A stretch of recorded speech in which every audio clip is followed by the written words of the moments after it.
membuatnya tidak seragam.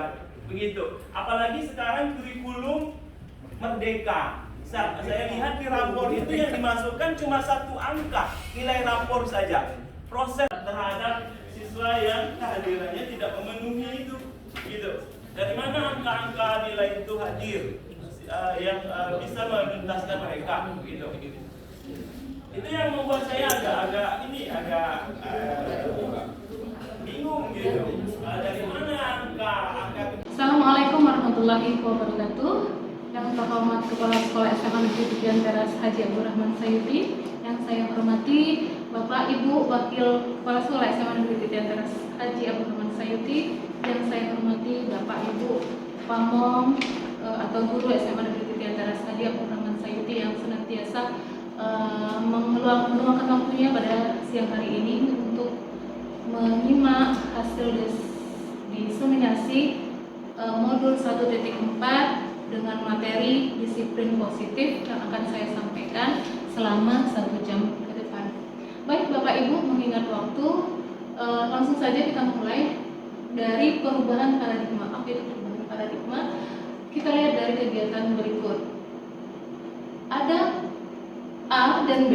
Katakanlah A ini adalah Bapak dan Ibu, B itu adalah teman Bapak Ibu.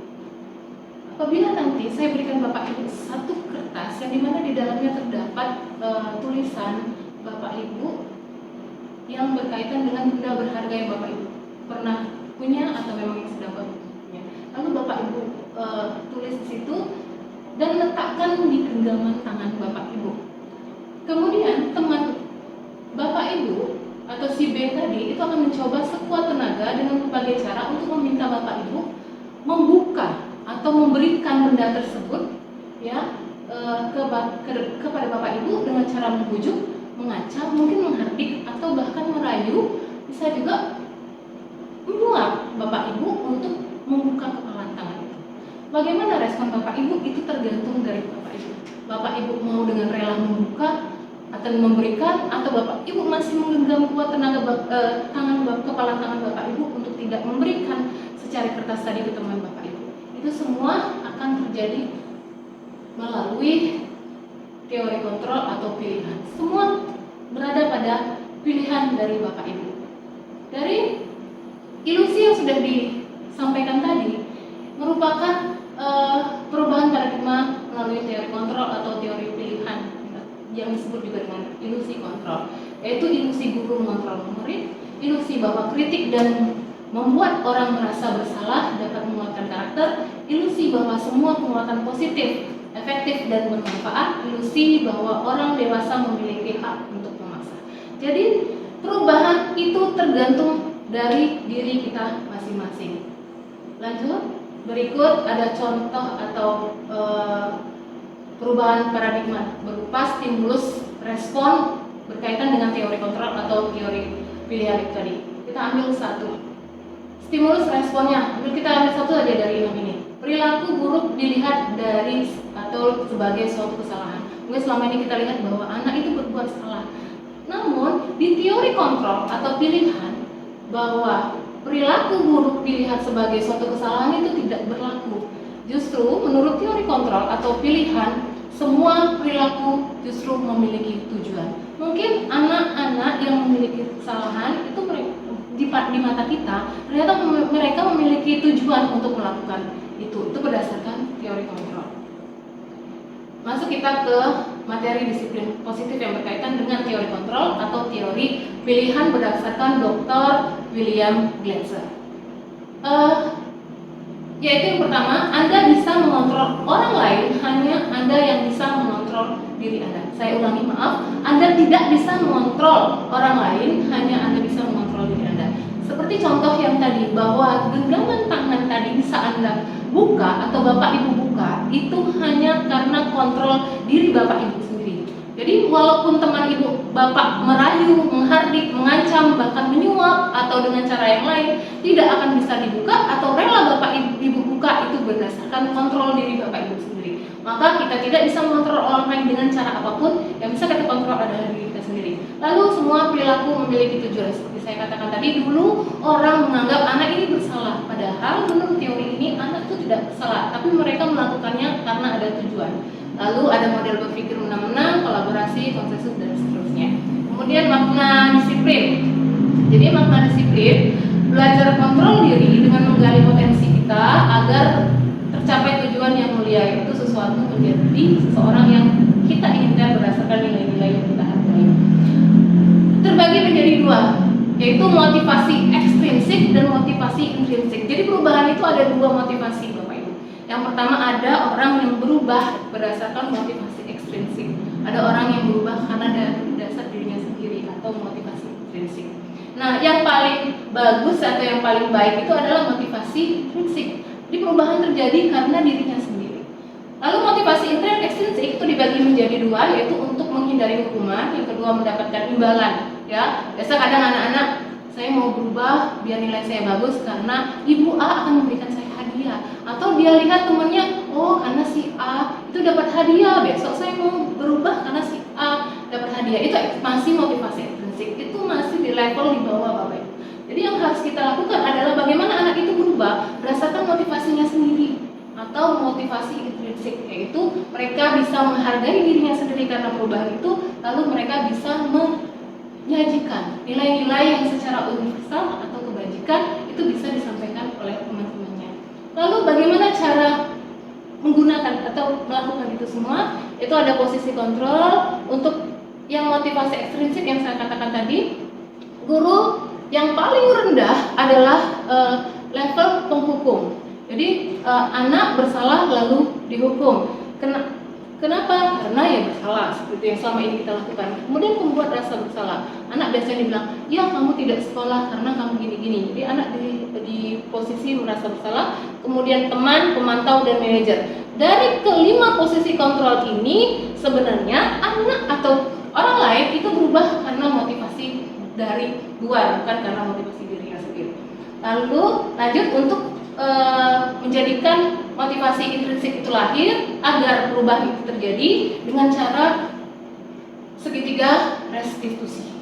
Ya, kenapa orang harus berubah? Karena ini ada 5 kebutuhan dasar manusia, yaitu bertahan hidup, penguasaan, rasa kasih sayang dan rasa ingin diterima, lalu kesenangan dan kebebasan.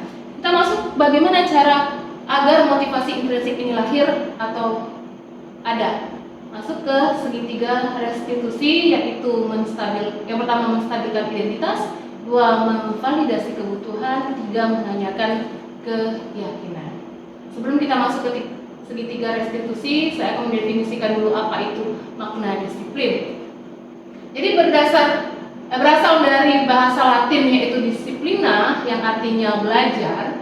Makna asal dari kata ini sebenarnya berkonotasi dengan disiplin diri dari murid-murid Sokrates dan Plato.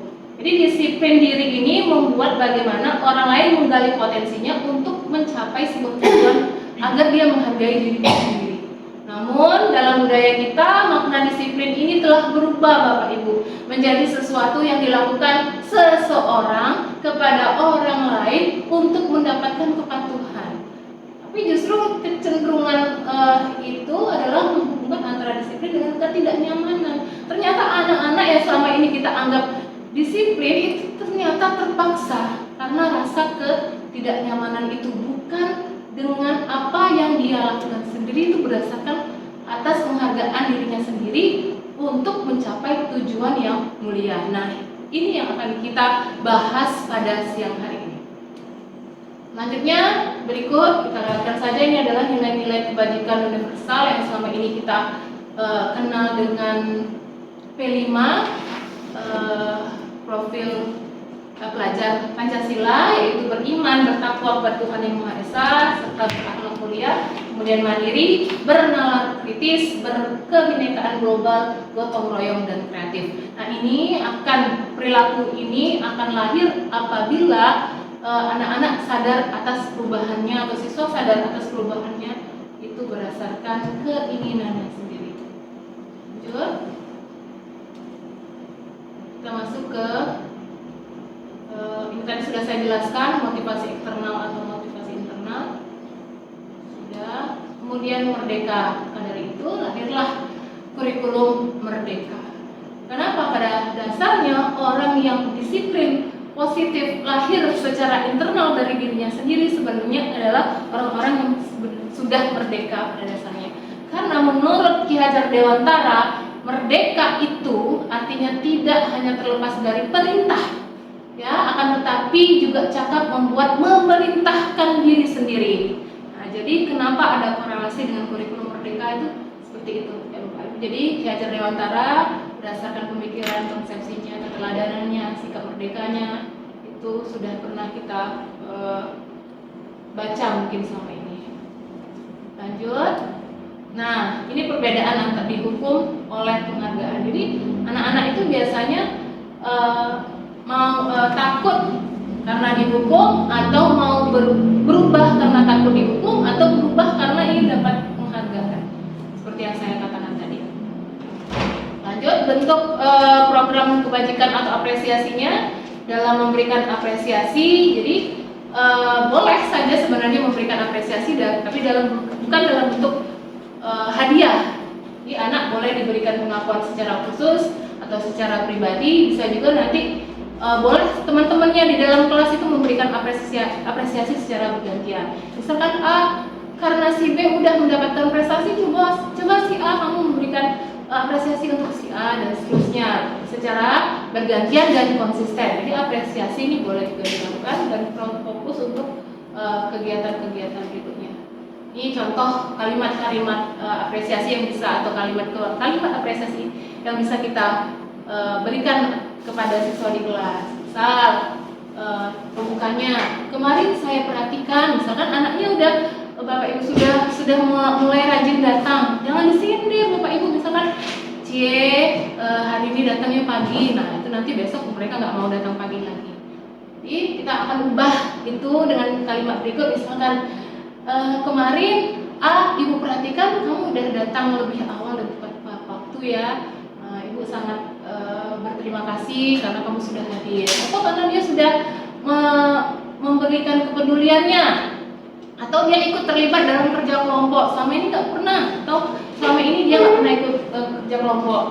Kita bisa gunakan kalimat-kalimat berikut. Misalkan, saya menghargai A, kamu udah peduli. Ibu lihat pada saat membantu teman-teman mengerjakan tugas kelompok, kamu sudah mulai ikut. Nah, ini kalimat-kalimat ini sebenarnya akan membangkitkan anak-anak menjadi berubah berdasarkan intrinsik. Saya bilang tadi bahwa perubahan itu terjadi karena dirinya sendiri, bukan oleh orang lain.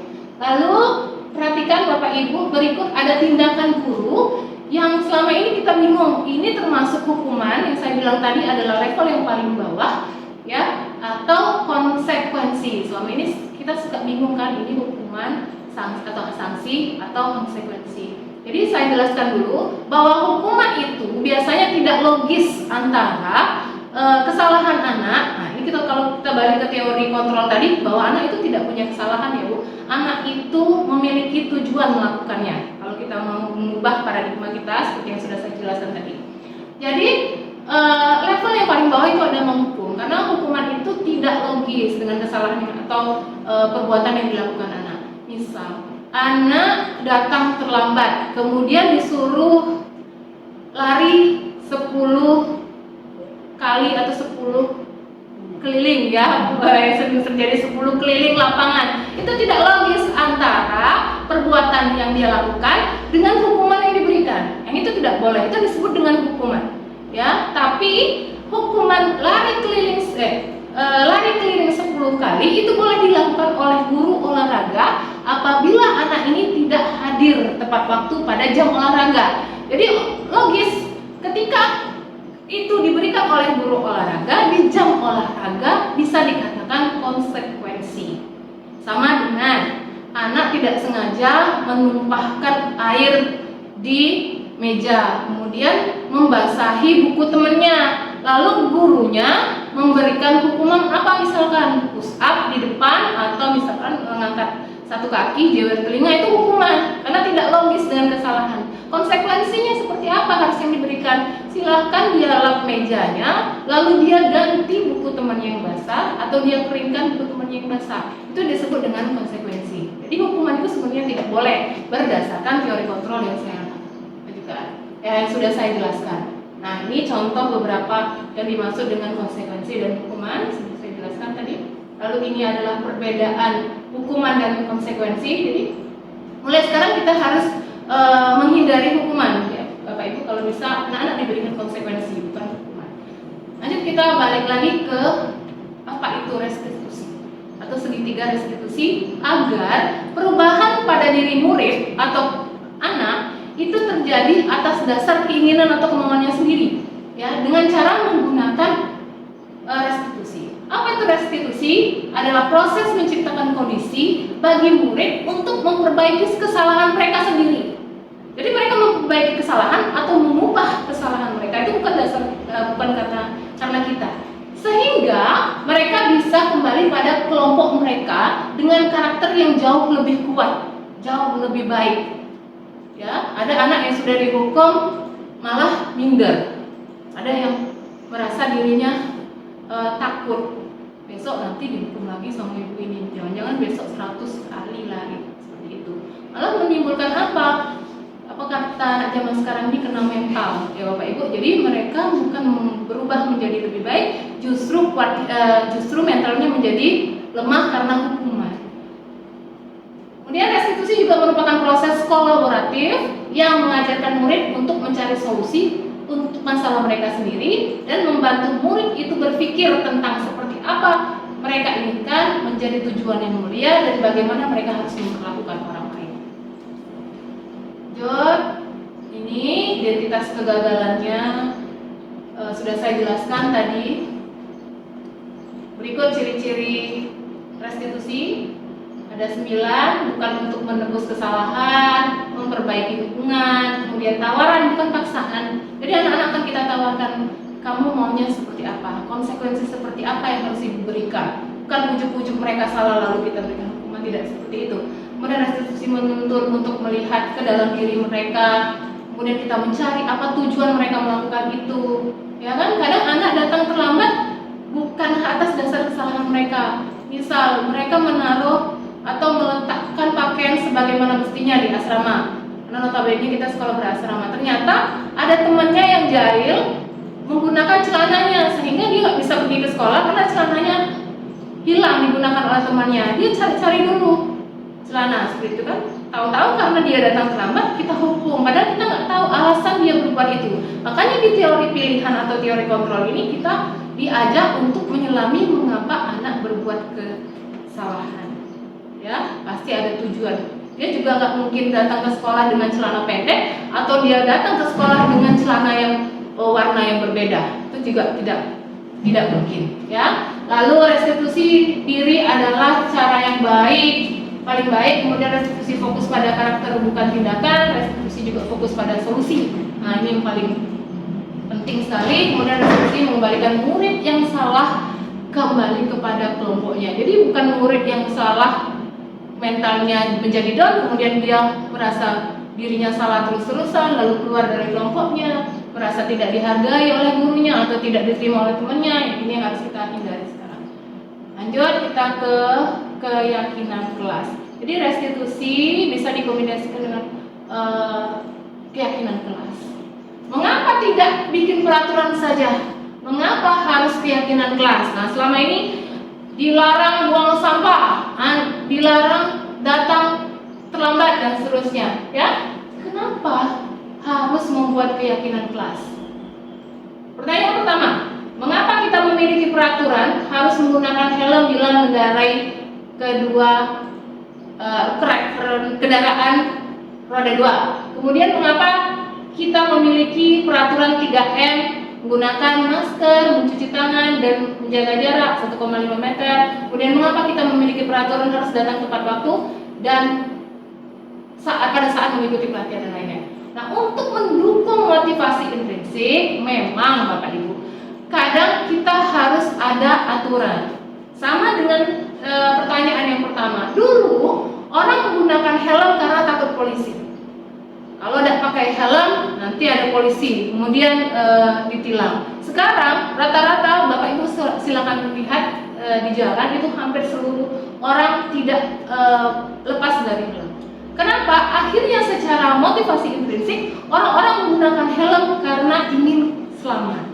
Jadi aturan itu boleh digunakan tapi tidak mengikat. Artinya boleh nanti kita sedikit-sedikit ya, nggak, perubahan itu nggak langsung tapi ada proses. Jadi boleh nanti kita ganti dengan keyakinan kelas. Apa itu keyakinan kelas? Perhatikan kita. Ini ada lingkaran di mana ada budaya positif, lingkungan positif, keyakinan kelas, peraturan kelas. Nah, peraturan kelas itu paling dalam, Bapak Ibu, paling kecil dan paling dalam. Bukan tidak boleh, boleh. Tapi yang lainnya akan mempengaruhi budaya positif apabila peraturan ini sedikit demi sedikit kita ganti dengan keyakinan kelas. Setelah keyakinan kelas berhasil, maka nanti akan tercipta lingkungan positif. Lalu nanti ke efek yang paling besar adalah budaya positif di sekolah. Oke, kita lanjut saja.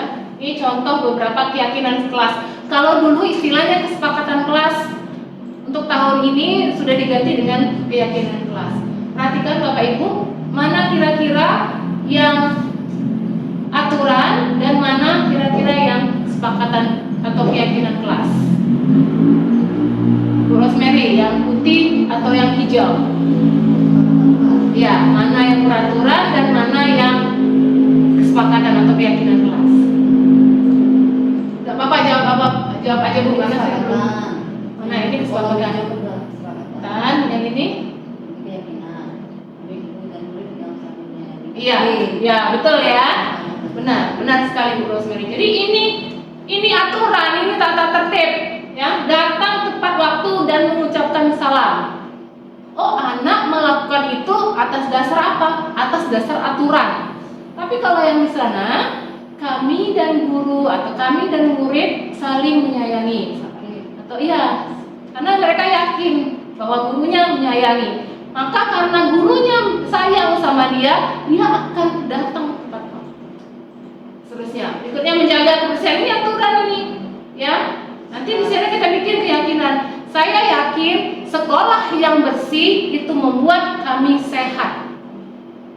Jadi tanpa nanti disuruh ngepel atau piket, anak-anak itu yakin dengan cara membersihkan kelas atas dasar intrinsik dirinya sendiri atau keyakinan diri sendiri, dia akan mengut sampah itu. Memang tidak mudah, tapi perlahan akan kita ubah. Jadi nanti keyakinan kelas ini boleh dibuat oleh wali kelas atau boleh juga dibantu oleh guru BK. Tapi yang lebih dekat itu sebenarnya wali kelas atau guru kelas. Seperti itu. Ini kita lakukan saja. Nah, ini Bapak Ibu kegiatan pendalaman tentang keyakinan kelas. Jadi, Bu Rosemary misalkan sebagai wali kelas itu nanti bisa membuat pola Y ini untuk membuat keyakinan kelas. Seperti ini misalkan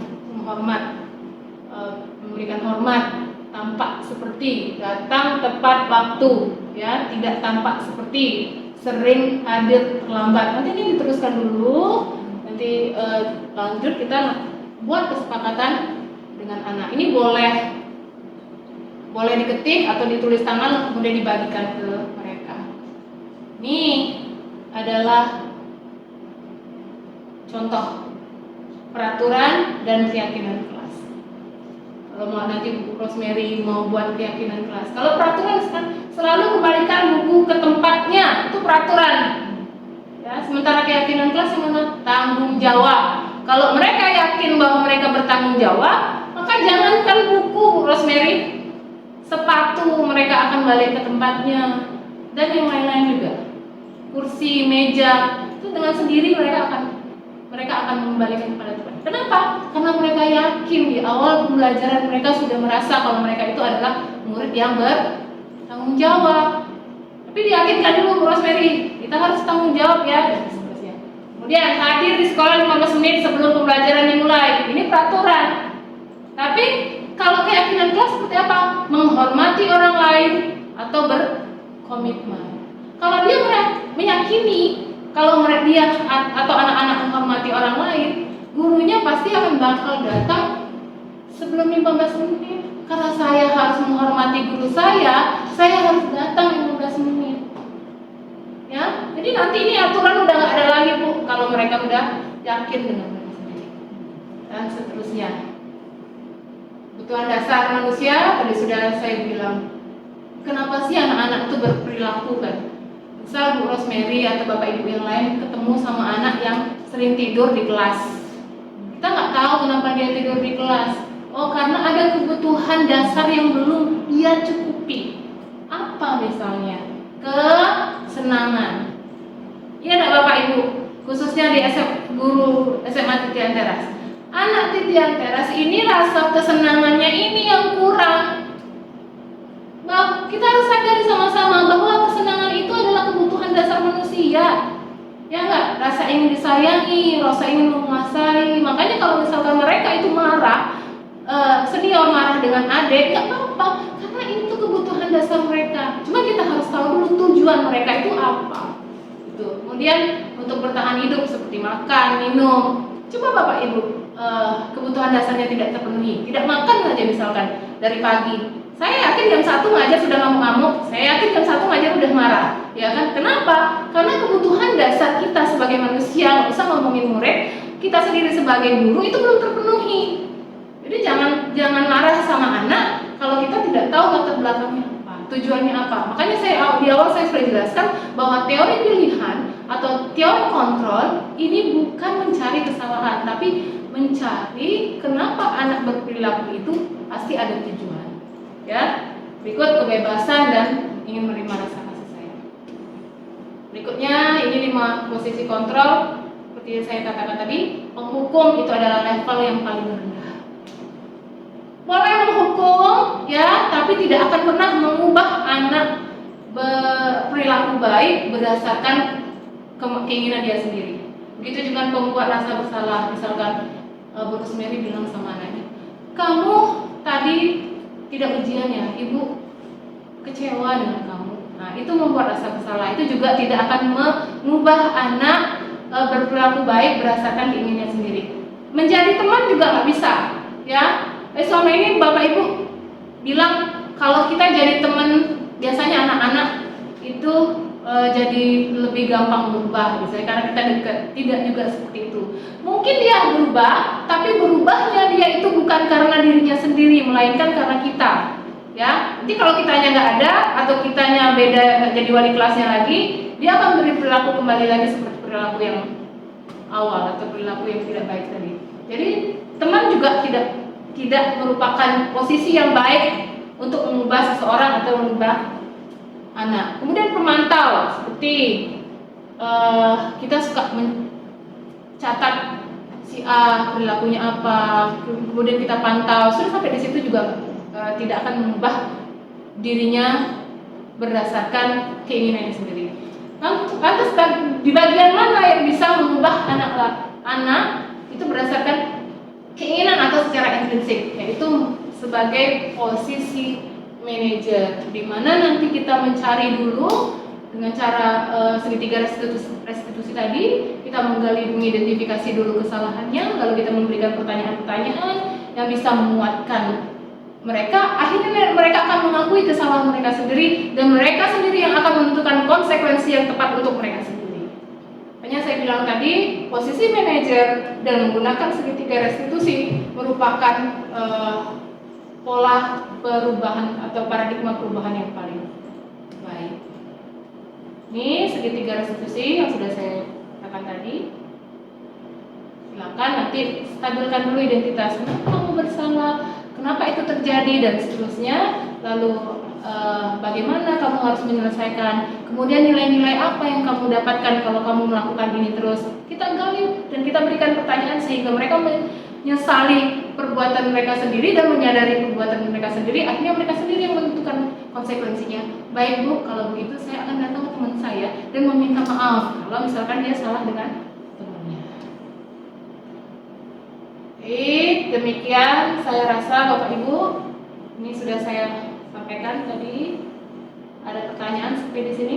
Ini contoh-contoh pertanyaan untuk keyakinan. Misalkan apa nilai yang kamu dapat setelah itu terjadi dan seterusnya. Ini kegiatan refleksinya kalau seandainya kita mau melanjutkan. Terima kasih. Cukup cukup sekian. Ada pertanyaan? Baik, kalau tidak ada, saya akhiri. Terima kasih atas perhatian Bapak Ibu untuk hari ini. Saya ucapkan sekali lagi terima kasih. Wabillahi taufiq wal hidayah. Wassalamualaikum warahmatullahi wabarakatuh. Terhadap siswa yang kehadirannya tidak memenuhi itu, gitu. Dari mana angka-angka nilai itu hadir yang bisa menuntaskan mereka, gitu. Itu yang membuat saya agak bingung gitu. Dari mana angka